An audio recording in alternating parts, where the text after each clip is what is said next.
All right. Um, Welcome, everyone. Thank you so much for being here this morning. I'm going to give it just a couple minutes. We have a lot of folks supposed to be joining today, and I want to make sure we've got space for everybody to get in before we start presentation and the content for this morning. So if you're joining, I always think it's really nice to just, hear who we've all got on the call and who's joining. So if you could put in the chat where you're calling in from, I'd love to see where everyone is at. Go ahead and just put your name and where you are calling in from this morning.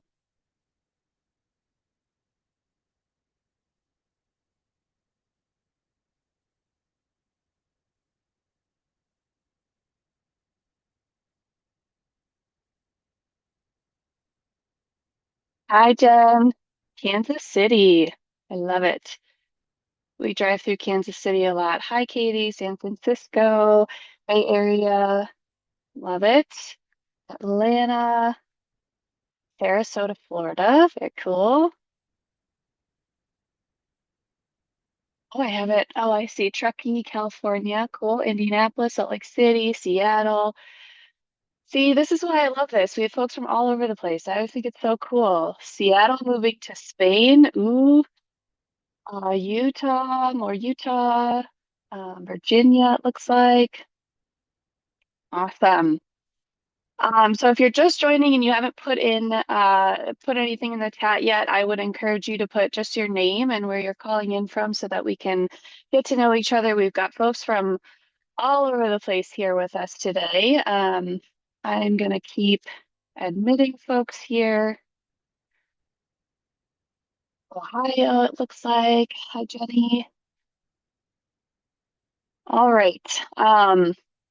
I am going to do my best to monitor the folks as they are coming in for today. So you may see me kind of popping around a little bit, but I also want to make sure that we make the most of the time that we have. So I am going to go ahead and get started. And then, yeah, you may just see me kind of popping back and forth to make sure we can get everybody in here today. So, welcome everyone. Thank you so much for being here today. This is Unicorn Jobs, how to find remote, flexible, and family-friendly roles. My name is Sydney Hughes. I am a certified career coach and the CEO and founder of the Colorado Career Academy, where I specialize in helping working moms land their dream job. So, for those of you who don't know, every month I put on a free workshop like this where I try to present on content that's relevant and that's going to help you in your job search. So this month I put out a poll to my community asking what topics you actually wanted to hear about. Because I want these to be useful for you. And over 50% of people said that they wanted to hear more about finding flexible, um, family-friendly remote roles. And so here we are. I'm really glad you're here. I know there's probably a thousand other things that you could be doing right now, but I really appreciate you spending this time with us today. My goal for this is to walk you through, I want you to walk away with real tools, strategies, and things that you can actually execute in your job search and implement today. But before we kind of dive in, I want to acknowledge something that I think is really important. You are sitting in a room full of working moms who get it. Sorry, a couple more folks coming in. Okay. So you're sitting in a room full of working moms who get it, right? We all know what it's like to try to work and have a family at the same time. It is a lot. And so everybody in this room understands that pressure. They understand trying to build a career and a family at the same time. And that's not something that you can find everywhere. So I would encourage you, as we are kind of going throughout our time together today, to drop your name, your industry, your LinkedIn profile if you want in the chat. Introduce yourself, say hi. Um, some of your best referrals, your warmest introductions, right, and people that can become friends and allies for you in this process are sitting in this room right now. So I would encourage you to utilize the chat as we're talking today. Of course, I want you to be able to take notes and screenshots and all those things too, but just know that this is a place where you can connect with other moms that are trying to gain more network and look for similar things to you. So I would encourage you to use the space as we kind of go throughout the time today. All right, so let's jump in. So what what I always like to kind of open these up with is that we're all struggling probably in different areas. The job market is really, really hard right now. It's tough to navigate. There's a lot of different nuances with it, but people get stuck in different areas. And just kind of being a working mom in general, there's a lot of things that can come into that mix, right? So I want to know, what is the biggest struggle that you're working through right now? Is it something in the job search? Is it, I'm submitting applications, but I'm not getting to the interview phase? Or is it maybe I'm getting interviews, but I'm not getting offers? Or is it I can't find roles that I feel like are the right fit for me? Or maybe I'm just like really losing confidence and I'm feeling defeated in the process. What is the biggest struggle that you feel like you're working through right now? Just go ahead and put in the chat. What are you working through? Qualified but can't make it past the application. Yep, all of the above. Couple couple of those qualified but can't make it past the application. Yep. Anything else? Having to take a pay cut. Yeah, always tough. There's a lot of people still trying to navigate the layoffs from the past year too. 2025 was an insane layoff year. And so we had a lot of people who are still trying to kind of weather that and come out of being a part of what was happening in 2025. Experience in one industry and can't relocate. Yep.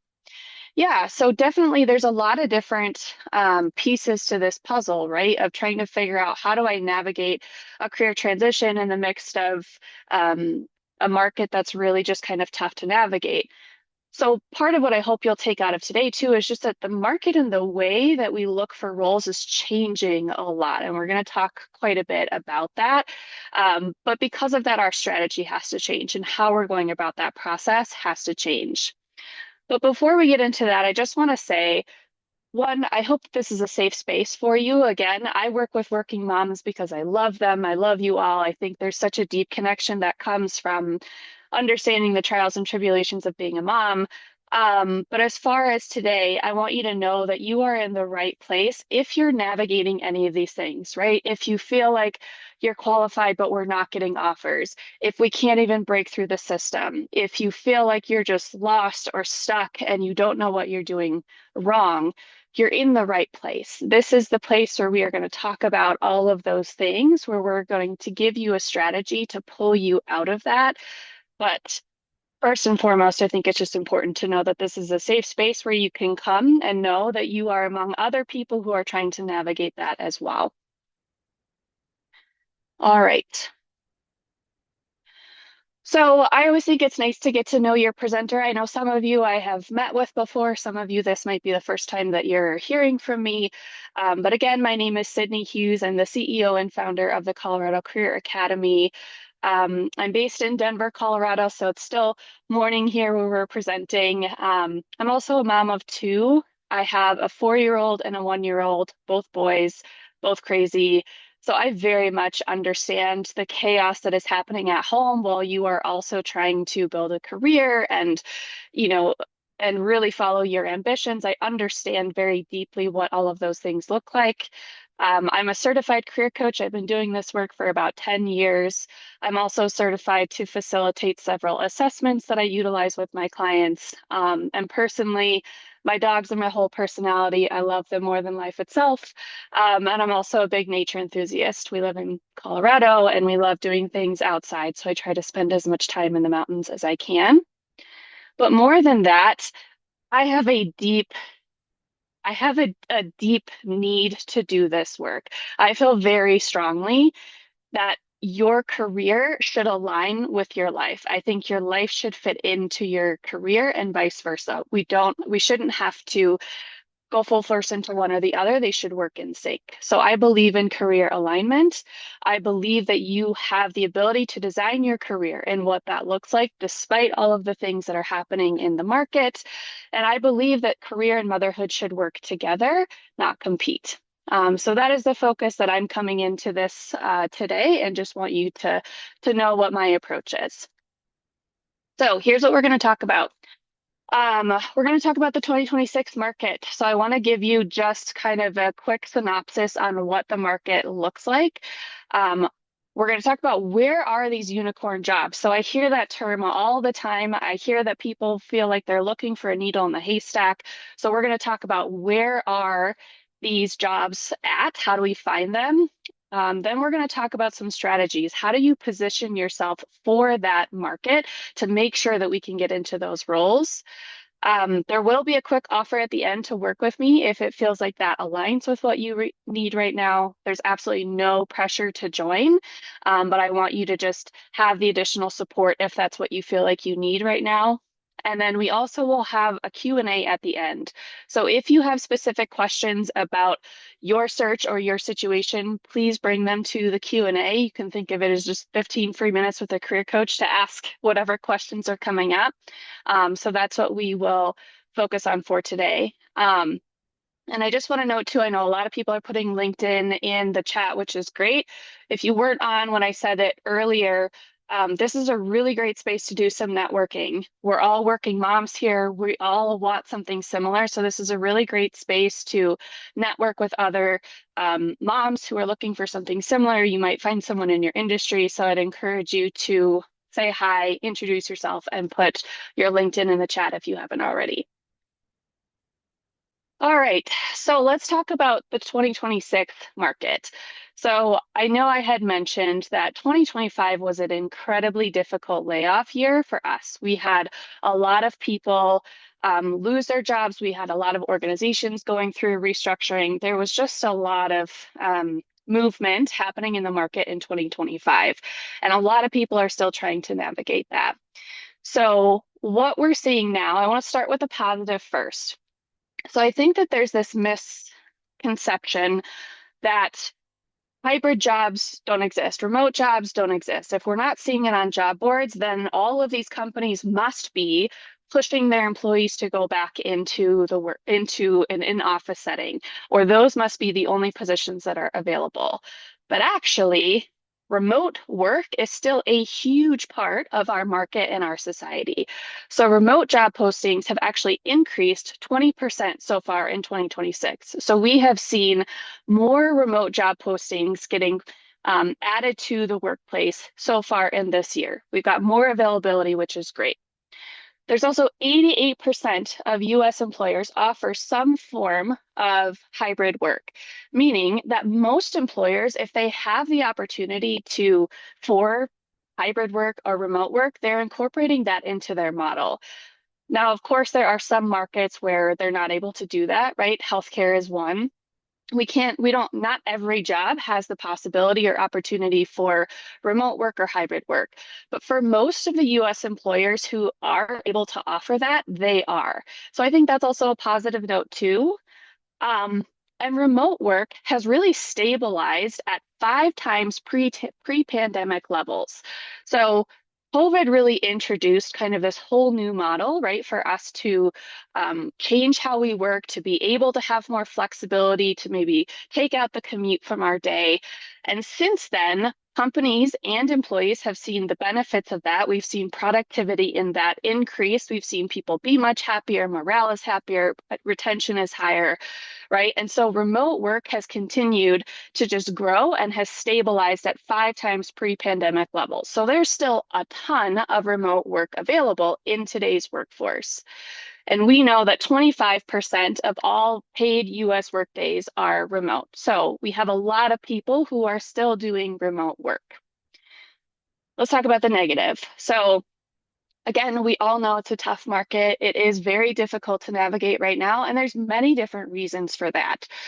But coming out of 2025, when we had all of these layoffs, now we're going into what Fed Chair Jerome Powell is calling a low fire, low hire environment. This means that generally speaking, there's just less movement in the market. There are less people, less employers hiring for positions, and there are less positions being eliminated or less people being fired or laid off in this market. So you just have less movement overall. We've also seen generally that job postings have declined 10% year after year. So we've seen remote postings going up, but overall job postings is going down. So we have less positions coming available on the market, especially in areas like tech consulting and services. Um, we also have a rise and an increase in ghost jobs. So this number is always kind of hard to determine because of course, you could go to a company and ask if what they posted is a ghost job, and they could very easily say, oh, it's not. It's something that we have available, right? But generally, from the research, 18 to 20% is what we believe is ghost jobs on job boards. So things that you're seeing on Indeed, on LinkedIn, on Google Jobs, 18 to 20% of those are going to be things that aren't pursuable, even or something like the company, just posted it and it's been open for a year, but they're just kind of on a rolling, application status. Maybe the position is no longer available and they filled it. Maybe they have no intention of filling it at all. But we have quite a few of those positions that are being listed on job boards. We also have a huge increase in application volume. We have a lot of people looking for jobs. Again, part of that is because we had so many people lose their roles last year, but also, as we've kind of come out of this COVID era, people are really more intentional about what they're looking for. Job seekers really want something that's going to work with their life, and they're trying to find the right organization. At the same time, organizations want to make sure that they're finding the right fit as well. So there's very much this focus on culture, fit, kind of blending those pieces together that is drawing out the application process overall. I had a client who applied for a position that had 2,500 applicants for one role. So when I say that there's an increase in application volume, certainly there can be things where if you go on LinkedIn, it's pretty common now that you'll see a job posting that's got, 300, 400 applicants within a day. After a couple of weeks, it's probably got close to 1,000. So that's not uncommon anymore. There's several different reasons for that. One being that now there are AI apps that you can submit your resume to, and it will shoot out your application to all these different positions. For anyone on this call, do not do that. I will never, it's a terrible idea. Please, please, please do not do that. But that is part of the reason why these application pipelines are getting so clogged up is because we do have a lot of people who are doing that. And lastly, the average time now to find a role is 7 months. So between 6 and 7 months, somewhere in there, it used to be 3 to 6, but it's just taking a lot longer. The interview process takes longer, the application process takes longer. Um, Companies can change things as they go throughout the process. So the average time is just taking longer for applicants to find positions. Just want to make sure I'm monitoring chat. Okay. All right. So what does this mean when we're talking about remote, flexible, family-friendly roles, right? That's why we're all here. Well, most of the time when I talk with clients, they're looking on Indeed, they're looking on, LinkedIn or Google Jobs or Built-in or wherever to try and find these positions. And what I will tell you about looking for those roles is that if that's where you're looking, you're fishing in the wrong pond. That is not the place that we want to be looking for roles. They're not going to be there. You might find, one out of 100, but that's why it feels like we're looking for a needle in a haystack because they're not being posted there. So if there's one job, right, that's remote, everybody's going to want to apply for that. We're all kind of going for the same thing. So what do I mean by this?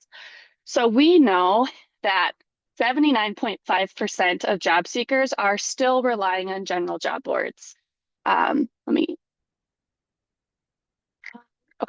just making sure we're good with people. So most of us are still relying on looking for positions on public job boards, LinkedIn, Indeed, right? We mentioned some of them, but those are where a lot of the in-office high competition roles live. That's where they're being posted. However, those applications that are going through job boards, they now have an average success rate of 2%. 2 years ago, it was 4%. It's now gone down again. So it's not a viable source for looking for positions. So if you are only putting your energy into looking for roles based on what's posted online, the success rate and what you're going to get out of that is not going to be a lot. So it's still good to keep an eye on things, but that's not where I would be putting most of your energy. 70% of remote and flexible roles are filled through networking before they are even posted. So before they even get to a job board, they're being filled through the back door. So we've got someone else coming in. And we know that job seekers who apply through a referral are 4 times more likely to get an interview. So if you know somebody or if you've connected with someone at the organization, you're much more likely to get a position if you can have that referral and get in through the back door. I'm sure we've all probably heard this before, but it's that much more crucial in this market. It's no longer like yeah, I know, but I'm still going to try this other way. It's not an option. We need to be utilizing our network and utilizing that backdoor as much as we can. 54% of workers landed their job through a connection, but nearly 60% of people don't reach out to their network. So still the vast majority of people who are job searching are not doing a lot of networking. And I can back this up with a lot of the people that I talk to. What I usually hear is like, I'm doing a little bit here and there. I met with some previous coworkers or, I'm having a couple of meetings, but it's not an active strategy for making sure that you're getting to the right people. So a lot of what we're going to talk about today is making sure that you are getting to the right people that's going to make a difference in your network and in your job search. So we're just not targeting the right companies and organizations. We're not targeting the right job boards. We're just not looking in the right place. So let's talk about the difference between the open market and the hidden market. So I'm not sure how many of you are familiar with this, but from a job searching standpoint, there's 2 different places that you can look for roles. The open market is what we would consider things that are posted publicly, right? So on any of those job boards, the things that we see on Indeed or LinkedIn, company websites, those are considered the open market. These are typically your highly competitive positions, right? The ones where we're seeing 500, 600, 2,500 applicants for a role. And a lot of times these are going to be for those in-office positions, the ones that it will be more traditional, kind of that 9 to 5 schedule, et cetera. Maybe less flexibility. We don't necessarily know if they're going to be family friendly or not, but it's going to be more traditional roles. There's typically also other factors at play. So by the time a position gets posted to one of those job boards, there's a lot of other things that can be happening behind the scenes. They may already have an internal candidate that they want to step into that position. They may just be kind of working through company growth and they're looking for ideas or fishing for ideas. It could also be something like, so in Colorado, we have the Equal Pay for Equal Work Act, which mandates that companies have to provide notice of internal job openings because they have to include the compensation. And so sometimes a position is just posted so that it meets that requirement, even if they already have somebody in mind that's going to take that role. And Colorado's not the only state that has that mandate in place. So it might be something to look at for your individual location to see if something like that is already in place. That could definitely be affecting what we're seeing online, right, on those job boards. So that's the open market. The hidden market is everything that we don't see. It's all the things that are happening behind closed doors. So these are the roles that are not posted publicly and they are filled through the back door, meaning through a referral, a relationship, direct outreach, something like that. They're being filled kind of behind the scenes. With these, there's often much less competition because it's more driven by fit and culture. So for example, this is something where you're in a team-wide meeting, right? We have a position that's coming available. Does anybody know of anybody who might be a good fit? And immediately those employees are starting to think of, oh yeah, I worked with somebody at my last company who would be a good fit for this, or I have a neighbor who might be a really good fit for this. They're already starting to think about fit and culture and who can kind of assimilate into the structure and the environment of the organization as it is. So those are where a lot of these positions are hiding. It's in that. There's also a lot more leverage. Like you have a lot more that you can negotiate when you find a position this way. So this is where a lot of those remote, hybrid, and family-friendly roles are most commonly found.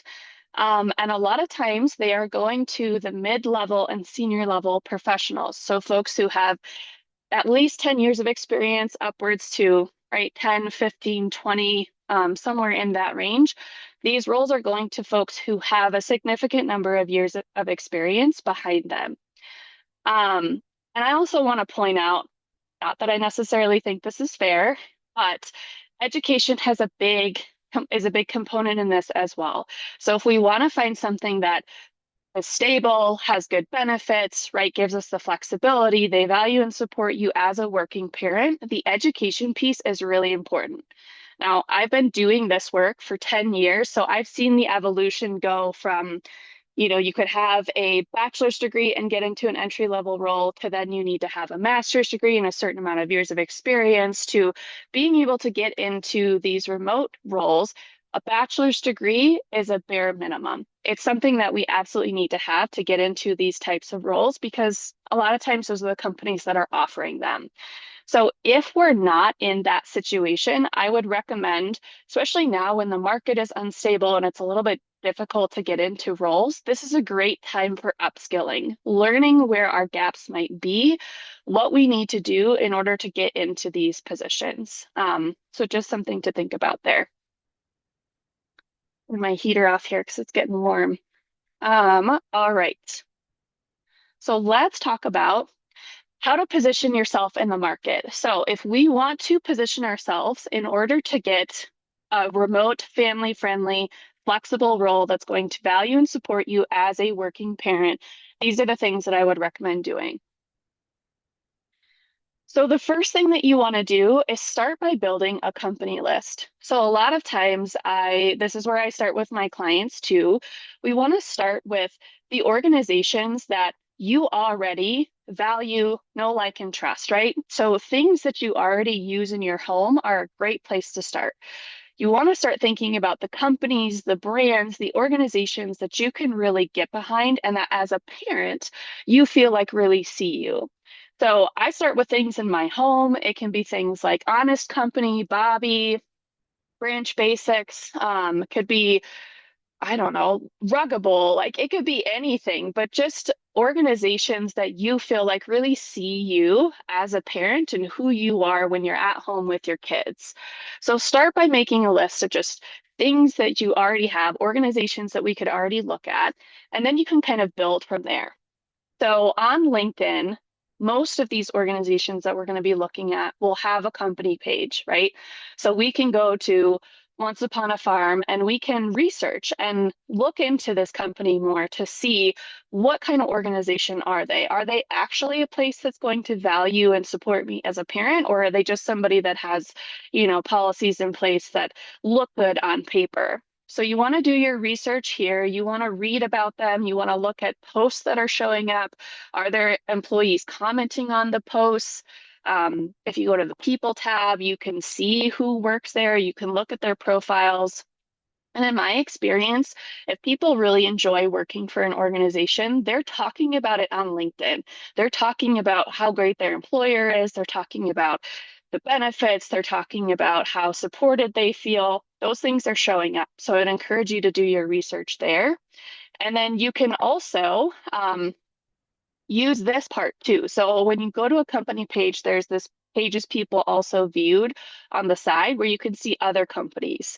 So this is a really great way that you can kind of start building out that company list and adding more as you grow, right? So if we start with 5 and we kind of use that as our base, as we do more research and we look at if it's a place that we actually want to be, we can kind of keep adding more companies to that list using this here. And this will refresh as you go to new companies. So that's a great place to start. Next, you want to grow your network each week. So there is a huge difference between, yeah, I'm networking to I'm actively networking. A lot of times I hear people are just networking. Maybe someone else said, hey, I'd love to meet and hear what you're doing now. Or maybe you reached out and just said, hey, I'd love to have a coffee chat. Or maybe it's just a previous coworker that you haven't talked with in a while. That's the kind of networking that I typically hear about. But when you are actively networking to find a position, it looks very different. And what I mean by that is, especially on LinkedIn, it was established as a place originally to kind of connect with your coworkers, right? Connect with people that you worked with in the office or on the same team at. Maybe when you went to a conference, you'd meet some people and you add them that way. And your network would kind of grow organically that way. But now LinkedIn has changed quite a bit, where a lot of people who may not have met each other before, might not be in the same circle, may not even be in the same industry, are connecting with each other and learning from each other and supporting each other. And the network itself is becoming much different. So, my recommendation is that you add 2 to 3 new connections each week. And it's great if it's somebody who's in the industry that you want to go into, or at the company that you're really looking to work for, or a couple of the companies, right? It's a great way for you to be able to add more people based on where you want to go versus where you're at. I think a lot of people feel stuck in their market, especially if we're making a career transition, because we feel like I have experience in one area, but I'm looking to get into another. Well, the only way you get out of that is if you add people who are in the space where you want to go, right?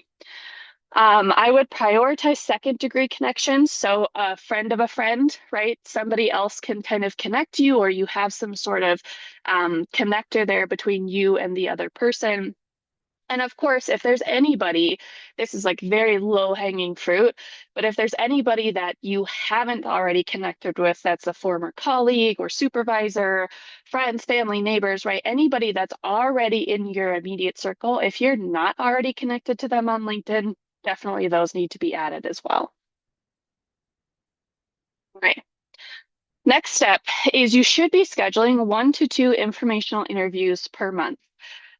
Now, before I scare you with the term informational interview, you can also think about this as coffee chat, career conversation, any of those.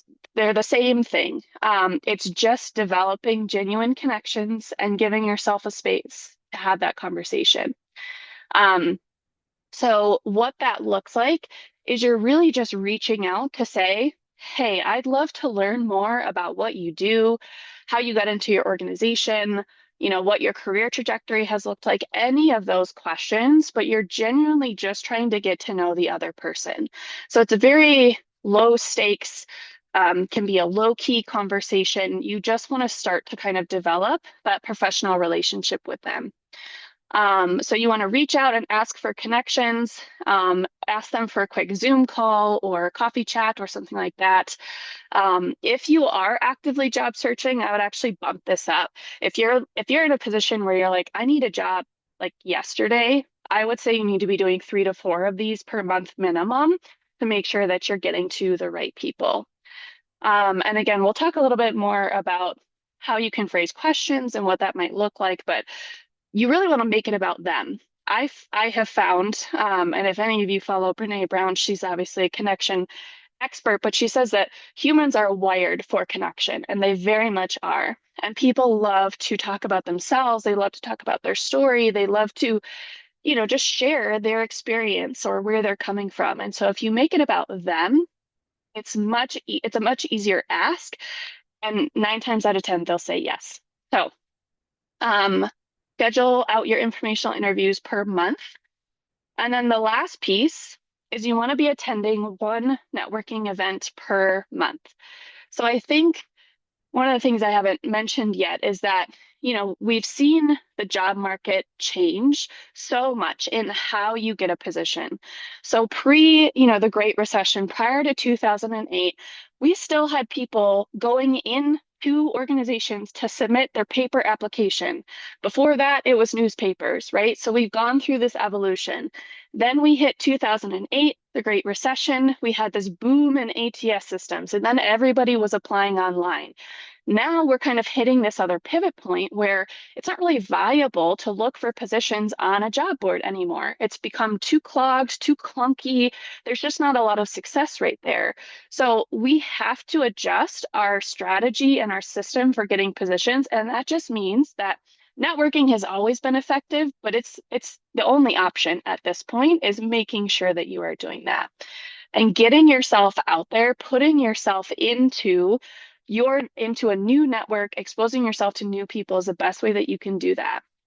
So don't be afraid to put yourself out there. Um, Practice your elevator pitch if you're going to something that's a little bit more formal. I honestly find some things I go to require that and some things I go to don't. So you can kind of pick and choose what type of event you want to go to, but practice kind of how you talk about yourself, what you do, what your focus is.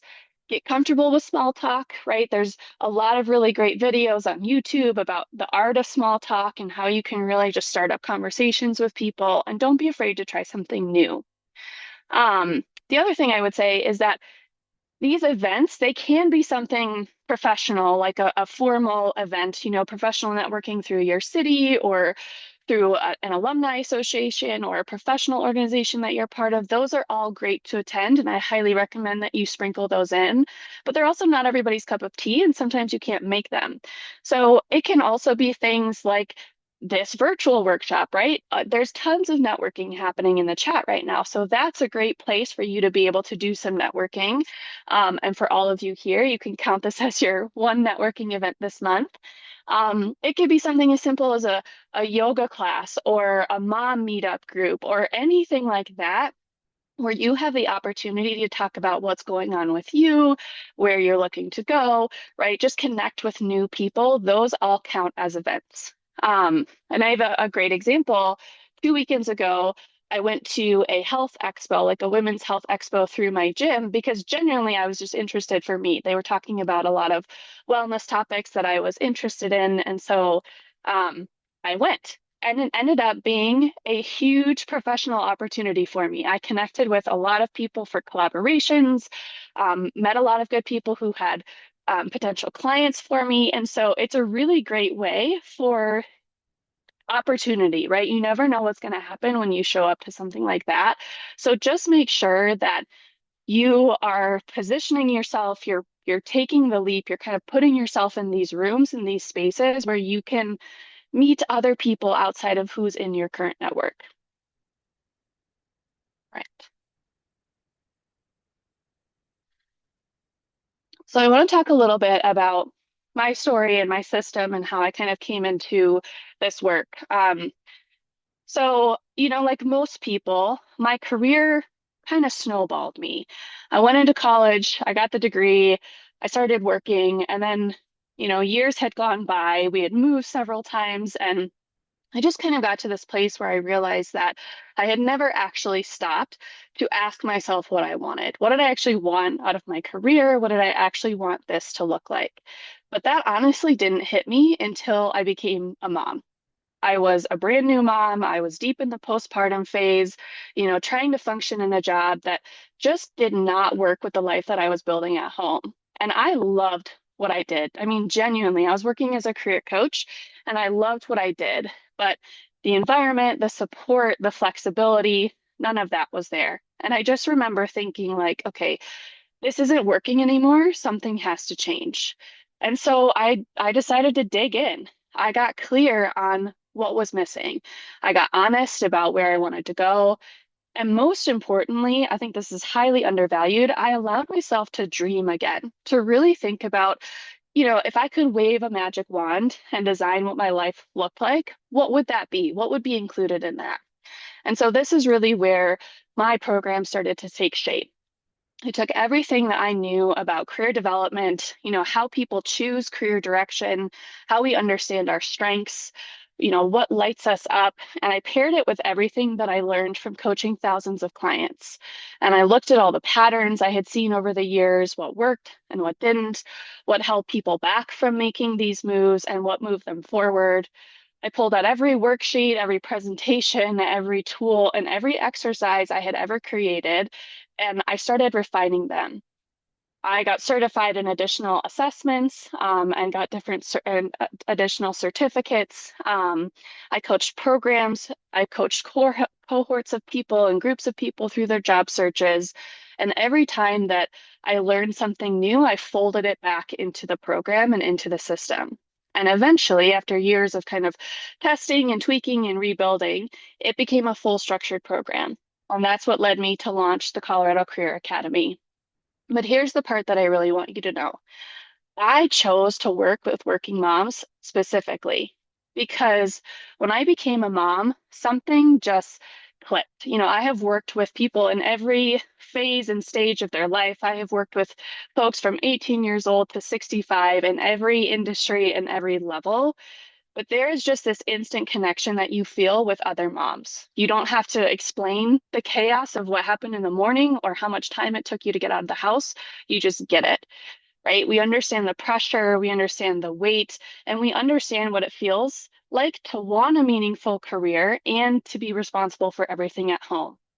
And if you want my opinion, our workforce makes it incredibly hard for moms to do both. And it tells us daily that we're not enough and that we're behind and that we should just be grateful for whatever flexibility we have. And honestly, I think that's total bullshit.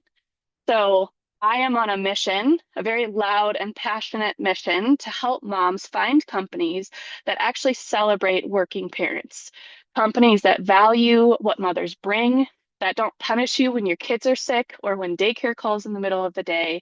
And every single month, my clients are landing roles at companies like this. And so I know it's possible. And I want as many moms to experience that too. So I want to introduce you to my flagship program called the Career Alignment Program, which has been the core of the Colorado Career Academy from the very beginning. But over the past 4 months, I rebuilt it from the ground up to make sure that we are designing strategies that work with the current market, right? It's very different, and what we were doing before is not going to work in this market, and we need to adjust that. So I looked at all of the patterns and the challenges and the barriers that moms are facing today, and I made sure that every tool and resource and exercise is built to meet you exactly where you are right now. This market is extremely different, and what worked a couple of years ago is not the same thing as what we're working with today. And so we needed something that was going to be more focused, more strategic, and more aligned with the reality of today's hiring landscape. So this is designed for this season to give moms the clarity, the structure, and the support that you need to navigate this market with confidence. So what it looks like, it's a 10-week one-to-one coaching program. So I work with all my clients individually. I get to know them very well on a personal level.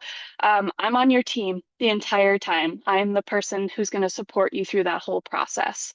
Um, so we really work through making sure that you have the clarity of what you want to do and the strategy to get there. We've been talking a lot about strategy today, and having a strong strategy is critical, but it's not going to land you the job if you don't know what you actually want to do. So that's the piece that most people skip. So we start with the deep work to help you overcome any imposter syndrome, quiet the self-doubt, and actually see yourself in this role before you ever apply for it. I mentioned that I'm certified to use several different assessments, so we use those to really dig into who you are in this phase of your life. So we analyze your strengths, your interests, your values, and your personality. They're called the VIPs, to identify your ideal job fit based on this season of life and where you are right now. So our goal is that you stop chasing roles that just look good on paper, but the ones that are actually going to fit your life. So once you have that clarity, we get tactical. We build your entire job search strategy, update all your materials, your resume, cover letter, LinkedIn. We do a personal brand format and strategy. We build a whole networking strategy to make sure that you can harness the hidden market. And of course, you get access to all the modules and resources within the Colorado Career Academy. So if you feel like you are ready to take that next step, I would love to walk alongside you. You can book a call using this QR code on the screen here, and then we can talk about what this next phase could look like for you. Absolutely no pressure here. Just want you to know about the support in case you feel like that's what you need right now. All right. So I want to make sure we have time for questions too. So I'm going to go through these a little bit quick, but here's some bonus tools and resources. I will also be sending these out after the workshop today, so you will get these as well. But here are some things that are real tactical tools that you can use. I get this question all the time. Okay, yes, I know that I should be reaching out to people in my network. I know that I should be scheduling coffee chats. But what do I say when I do that? Like what do I say to make sure that somebody is actually going to say yes to meeting with me? So here are some prompts that you can use. Feel free to take a screenshot of this if you want. You can adapt it to your situation, your industry, your niche, right? But you've got a couple different options here for somebody that maybe you've just connected with. Okay, I'll put it in the chat, the link. Give me just a second. So you've got a couple different options here depending on the person that you're connecting with. If it's maybe somebody you've never met before that's new to you. Um, if it's somebody that's maybe a second degree connection, a friend of a friend, right? Or maybe somebody that you just really admire. Like your job is my dream job. That's a great, this is a great kind of template for how to reach out to them. All right, before I forget, I'm gonna put the link in here. Sorry about that. All right, we'll go to the next one. I will multitask. All right, the next important piece here is what questions are you going to ask when you get into that meeting? So this is another big question that I get. Um, the biggest thing is you want to just know, like, what is the goal of having this conversation? What are you hoping to get out of it? So sometime, for example, if it's the person who's working at an organization that you're like, oh my God, this would be my dream job to get this. Ask them about their job. How did they get into it? What's a normal day like, right? What do they like working about the company? Or I have one in here I love. Where is it? Let's what has your experience been like since joining? Has it matched what you've expected? So a lot of times I hear people that are like, I hear that this company is great or it looks great on paper, but how do I actually know if they're going to support me as a parent once I get in there? Well, this is a great place to ask those questions. So again, feel free to screenshot this, take a note of these questions here. But these are great places to start. The best advice that I can give you is just be a genuine human. That's really all you have to do. Be yourself, ask genuine questions, be curious, and those relationships will start to grow. And then the last thing, I tell everybody this, and this will be the hill that I die on. If you do nothing else in those coffee chats, informational interviews, whatever you want to call them, if you do nothing else but ask this question, you will still have succeeded. You have to ask, who else do you recommend that I connect with? That is the one golden ticket question that you must ask because it opens the door to other opportunities, right? I can't tell you how many clients I've had who have had a meeting and said this question and asked this at the end, and they've gotten 3 more meetings because of that one meeting. So it amplifies very quickly because then you're prompting that person to think about, oh gosh, yeah, I do know somebody in this area who would be great to meet with, right? All right, and then the last one, again, I will send this all out, so you'll be getting it in your email as well. But I find often that a lot of us are looking for a magic bullet. Like people come to me and they're like, you must know of some job board that I haven't seen. You must know of some magical place that has all of these jobs that they're hidden in. And I wish that there was a magic bullet that I could give to you. This is as close as we can get right now. Now, I will say a lot of these people are working on providing more of that, but this is still kind of up and coming. So I have some lists around companies that are parent friendly. They have the designation. A lot of that goes to their policies and systems that they have in place. So you can read through, do your research, kind of decide if it's some place that you would like to work or not, right? And add it to your company list. I also have my own company list as well based on client experiences and folks that I've worked with and that I know are parent friendly. So that also is in here as well. And then Groundwork, Lions and Tigers, and the Mom Project are all kind of like placement agencies, job boards for moms. So they have remote, flexible, parent friendly. They only bring in organizations who focus on that. If any of you are familiar with the 5 Hour Club out of the UK, Groundwork is kind of the US version of that that's just getting started. So these are all some places that you can also look. Um, all right, that was a lot of talking. I hope you all took something away from that. I'm going to open it up for 10 minutes for questions. I know there was quite a few questions in the chat. This link should work for the calls if you want to schedule some time with me. I did also put it in the chat. I'll put it in here again in case you missed it. But I will open it up for questions. If anybody wants to come off mute and ask a question, I'm happy to answer that. Hey, Sydney. I hope you can hear me okay. I'm at the gym.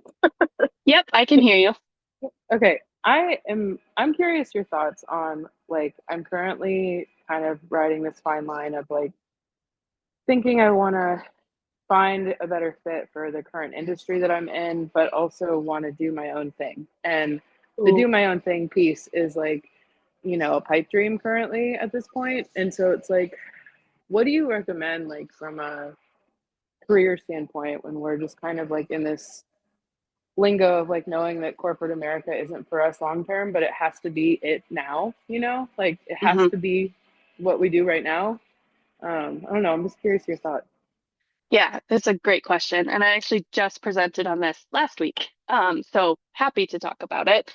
Um, there's a huge rise in the market of exactly what you're talking about. And I think it's because so many people have just gotten to the point where it's like we had all this flexibility, we had all this opportunity, and we had so many businesses that started during COVID because of the situation that we were in. That now, we're 6 years, 5 years, 6 years out from this pandemic, and people are like, I really want that back. Like, I came back into my job, I've been around people for the past few years. Like, now I really want to go into my own thing. I want to make sure that I can design what this looks like. So, I think everybody's path and journey looks different, and you have to do what's going to work best for you. But if you have the time, mental space, energy to start something on the side or give yourself kind of a passion project to work on, a lot of people are doing that. They're just starting to, especially, I don't know if anybody's going to the Care Connection Career Summit in a couple of weeks, but there's a lot of people speaking about owning your own business, doing fractional work, consulting, things like that. So I would say start having meetings, start talking with people who are maybe doing something that you want to do. Give yourself some playtime on the weekends or at nights after work to like lean into whatever it is that's fueling your excitement or energy in that space. If you can build it on the side, right, I think that's probably the most viable option if the corporate thing has to be kind of our full time. Um, and you'd be surprised, like if you do the branding right and you do the outreach and you really kind of give it the energy that it needs, it'll take off and you'll get there, but it'll take a little bit of time. I would love to say more about it. I'll just say this. Next month's workshop is going to be all around fractional freelance and consulting work because I also have a lot of clients who have started their own business and who have really wanted to go down that route. So if that's of interest, I'm always happy to schedule time, but there also will be another workshop next month too. Oh, thank you so much for whoever put the link in the chat to the Career Care Community Summit in a couple of Thank, weeks. thank you so much for that. And just really quick, I'm sorry if I've missed. If we want to keep joining these every month, will we get an email? How do we know that they, how do we Yeah, know? yeah, great question. So yes, you will get an email. I have a newsletter where I share about upcoming events. I also post them on LinkedIn. I try to always put it in my featured. I also will share it quite a bit. But yes, you'll get it both places. Should see it on LinkedIn, then you'll also get an email. Thank you so much. All right. I'm going to be sending out the Groundwork website. So all of those websites that I had listed, you'll get links for everything after this in your email. So those will all come out to you. We have time for one, maybe two more questions. Sydney, I have one. Hi, everyone. I'm Mercedes. My question is around getting roles that don't reflect previous titles that you've held. And so for me, I've done a lot of different things in my background, and I really like to be well-rounded. I never like to go into the same role if I can avoid it. And so when if recruiters reach out to me, they're reaching out to me because they see what I've done most recently, and they're like, "We want you to do this exact same thing." And so I wanted to know if you had any advice or recommendations for making yourself more appealing or attractive when you're applying for roles that don't exactly mirror the same titles you've held in your past, even if you have very similar or adjacent skill sets, or like not quite a total career pivot, but just wanting to do something different than what you've done before. Yeah, great question. So obviously I work with a lot of moms who are in career transition. And so most times they're going into something like that. Might be adjacent to what they were doing before. Sometimes it's a full 180 pivot into something different. And the best advice I can give you is that like it's really all about the branding. It's all about how you present yourself to the employer. The way that I always describe it is that when an employer posts a position opening, if we're finding something online, it's because they have a problem they're looking to solve. They need somebody to come in and solve all these problems for them. So your job as a job seeker is to say, this is exactly how I can solve all these problems for you. So you really want to put your focus and emphasis on that. Like, what is it that they really need somebody to come in and do? And that's how I would frame all of your experience. So your summary at the top, your skill section, your bullet points. Most people don't even have like a relevant experience section on their resume, but that's a huge, like that's low-hanging fruit that everybody should be doing to make sure that you're driving them to the experience that you want them to see. So even if you've had varied or diversified experience, if you have relevant jobs or if you have, I'm an advocate for like if you're marketing experience or sales experience or L&D experience, right? You can call it whatever you want, but break up your experience and drive them to what you want them to see. Um, and also, was I going to say, oh, it's also a skills-based market. So employers are really looking for the skill set. They're looking for people who can solve these problems. So that's where I would focus. If you feel like you're a little bit more of a generalist, just try and create that picture for them of why you can solve their problem. Yeah. Can I I can just keep, jump in 1 second on that, Sydney? yeah, As someone who's hired a lot of moms, I also I love when I get cold outreach. It's all about relationships. Like people want to hire people they like and they vibe with.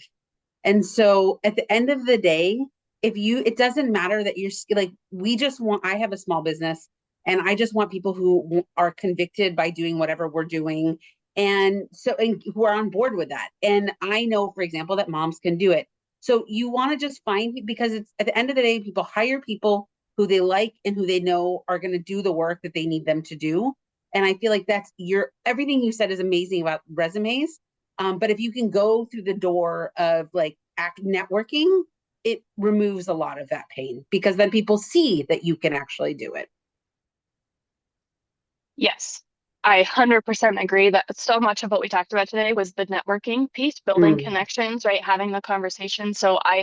If you can put all your energy into that, I would highly recommend that's where you spend your time. Even we're all stretched for time, right? But the little time that you have, focus on building those connections.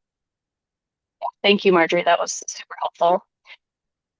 Um, let's see, one more question here. Do you recommend a skills-based resume if we have a lot of variety that is applicable to other industries but doesn't translate clearly on paper pre-interview? Um, so again, kind of what I was saying to Mercedes, you want to include the relevant pieces, right? So whatever is going to be relevant for that employer, for that position, for what you're applying for, those are the things that you want to include on your resume. There are different types of resumes. What I advocate for is that you have like a summary at the top, kind of giving this overview of who you are, what you focus on, what your experience is, right? And then you have a skill section below that that a recruiter can just say like, yep, yep, yep, checks the box here. They've got all of these pieces. So not necessarily like a full-blown skills-based resume. Your skills should kind of be integrated in the resume as you go. All right, I do want to be mindful of time. I know we're all moms and we probably have 20 other places to go. So thank you all so much for being here. Like I said, I will send out an email that has all the resources from today. If you want to connect with me, feel free to schedule some time on my calendar. Thank you all so, so much for coming. It was great to connect with you. And yeah, I will hopefully see you soon.